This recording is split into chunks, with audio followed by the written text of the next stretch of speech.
Их хурлын чуулганы нэгдсэн уралдаан 6 дугаар сарын 28-нд болж үндэсний баяр наадмын тухай хуулийн шинжилсэн найруулгын төсөл болон хамт өргөн мэдүүлсэн холбогдуулан боловсруулсан хуулийн төслүүдийг эцэслэн батлах санал хураалт явууллаа. Дээрх хуулийн төслүүдийн эцсийн хэлэлцүүлгийг Улсын хурлын чуулганы 2022 оны 6 дугаар сарын 17-ны өдрийн хуралдаанаар хийж эцэслэн батлуулах бэлтгэл хангуулахаар төрийн байгуулалтын байнгын ороонд шилжүүлээд байсан юм а. Улсын хурлын нийт гишүүдийн олонхын саналаар үндэсний баяр наадмын тухай хуулийн шинжилсэн найруулгын төсөл болон хамт өргөн мэдүүлсэн хуулийн төслүүдийг эцэслэн баталсан бөгөөд нийт гишүүдийн олонх дээрх хуулийн төсөлтэй холбогдуулан боловсруулсан үндэсний баяр наадмын тухай хуулийг дагаж мөрдөх журмын тухай хуулийг эцэслэн батлахыг дэмжсэнгүй. Тиймээс уг хуулийн төслийг төрийн байгуулалтын байнгын ороонд буцааж дахин боловсруулах чиглэл өглөө. Улсын хурлын дарга Зандан шатар үндэсний баяр наадмын тухай хууль шинжилсэн найруулгыг эцэслэн баталснаар үндэсний эв нэгдэл бэлэг тэмдэг болсон Монгол наадмаа зөрчилгүйгээр зохион байгуулах боломж бүрдэж буйг дурдан энэ чиглэлээр холбогдох яамд ажлын хэсэг холбоод онцгой анхаарч баяр наадмаа ёслол төгөлдөр тэмдэглэхэд хүчээ нэгтгэн ажиллахыг уриаллаа. Мөн хуралдаанаар шүүхэн шийдвэр гүйцэтгэх тухай хуульд өөрчлөлт оруулах тухай хуулийн төсөл болон хамт өргөн мэдүүлсэн хууль тогтоолын төслүүдийг эцэслэн баталсан хуулиудын эцсийн найруулгыг сонссноор хуралдаан өндөрлөх хэмээн Улсын хурлын хэвлэл мэдээлэл олон нийтэд харилцагчдаас мэдээллээ. Орон нутгаас Улаанбаатар руу шилжих иргэдийн шилжилт хөдөлгөөнийг 2027 хүртэл зогсоох саналыг хотын дарга гаргажлаа. Уг асуудлыг нийслэлийн иргэдийн төлөөлөгчдийн хурлаар хэлэлцсэн бөгөөд санаачлагч салаас уг саналаа буцаан татсан тухай их сурвалж мэдээллээ. Ташран дутахад нийслэлд ирэх шилжилт хөдөлгөөнийг ийм удаан хугацаанд зогсоох санал анхудаа гарсан ч дэмжигдсэнгүй.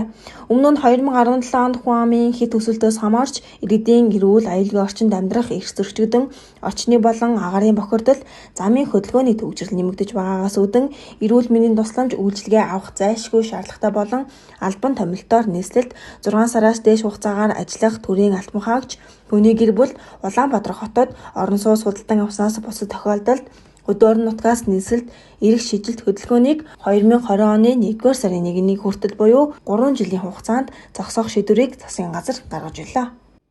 Засгийн газраас баталсан журмын дагуу 1 сая ба түүнээс доош төгрөгийн цалинтай иргэдийн нийгмийн даатгалын шимтгэлийн 50%-ийг энэ оны 5-аас 12 дугаар сарын хооронд сар бүр буцаан олгохоор болсон.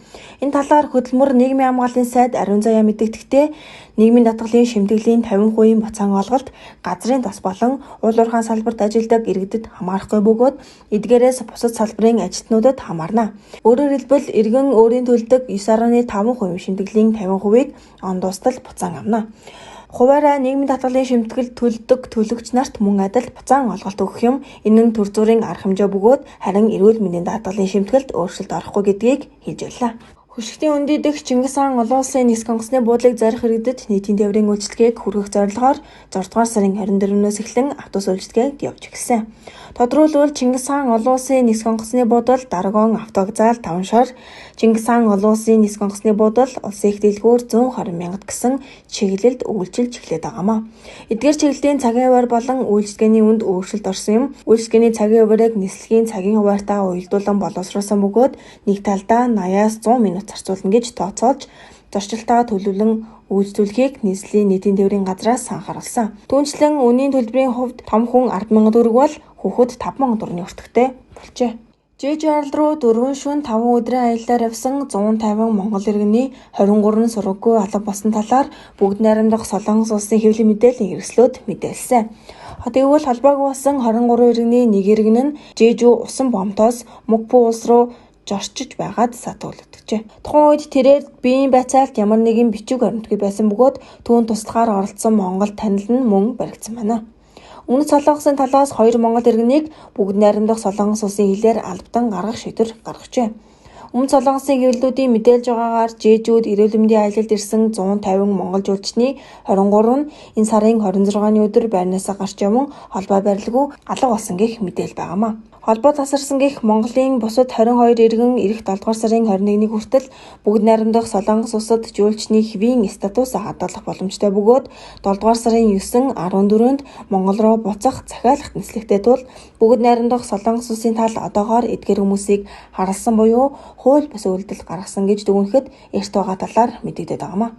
Харин 7 дугаар сарын 21-ээс хэтрүүл хууль бусаар оршин суугч болж хувирах Монгол иргэдийн талаарх мэдээлэл бүгд найрамдах Солонгос улсын хэвлэлээр гарч эхлэх юм.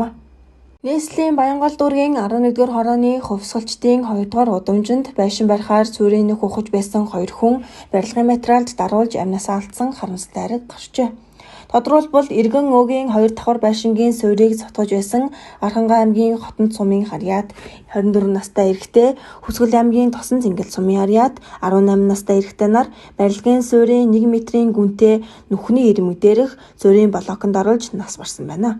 Тус хэргийг дүүргийн цагдаагийн ерөнхий газар хянан шалгалтын ажиллагаа үргэлжилж байна. Эрүүгийн цагдаагийн албаны хулгайлах гэмт-хэрэгтэд тэмцэх хэлтсэн албаагчид Завхан аймаг дахь цагдаагийн газрын эрүүгийн цагдаагийн тасгийн албаагчтай хамтран энэ оны 2 дугаар сараас 6 дугаар сарын 15-ны өдрөх хүртэлх хугацаанд 66 удаагийн үйлдэлээр хулгайлах гэмт-хэрэг үйлдсэн 23 настай эрэгтэйг илрүүлэн Баянцор дүүргийн нутаг дэвсгэрээс баривчлан мөрдөө шалгах ажиллагаа явуулж байна. Уг этгээд Архангай аймгийн нутаг дэвсгэрт 10, Баянхонгор аймгийн нутаг дэвсгэрт 8, Дархан уул аймгийн нутаг дэвсгэрт 22, Дундгов аймгийн нутаг дэвсгэрт 5, Сэлэнг аймгийн нутаг дэвсгэрт 5, Өвөрхангай аймгийн нутаг дэвсгэрт 13, Завхан аймгийн нутаг дэвсгэрт 3, нийт 66 удаагийн үйлдэлээр бусдын орон байранд хууль бусаар нэвтэрч алт мөнгө эдлэл, зөөврийн компьютер, гар утас зэрэг овор багтай эд зүйл хулгайлж Улаанбаатар хотод нарантуул болон утцаан худалдааны төв Дархан уул аймгийн чэнжүүдэд худалдан борлуулсан нь мөрдөө шалгах ажиллагаагаар тогтогдоод байна. Иймд дээрх аймагуд болон ойролцоох орон нутаг нь энэ төрлийн гэмтэргийн улмаас хохирсон цагдаагийн байгууллагад мэдээлэлгүй иргэд эрүүгийн цагдаагийн албанд мэдээлэл хүргүүлэх шаардлагатай байгааг эрүүгийн цагдаагийн албанаас мэдээллээ. Мөн өөрийн орон байр албан байгууллага болон хувийн өмчтөө найдвартай хаалга цоож цонхны хаалт хийх, хөршийн хяналтын холбоогоо сайжруулж хулгайлах гэмтэргээс урьдчилан сэргийлэхийг цагдаагийн байгууллагаас анхаарууллаа.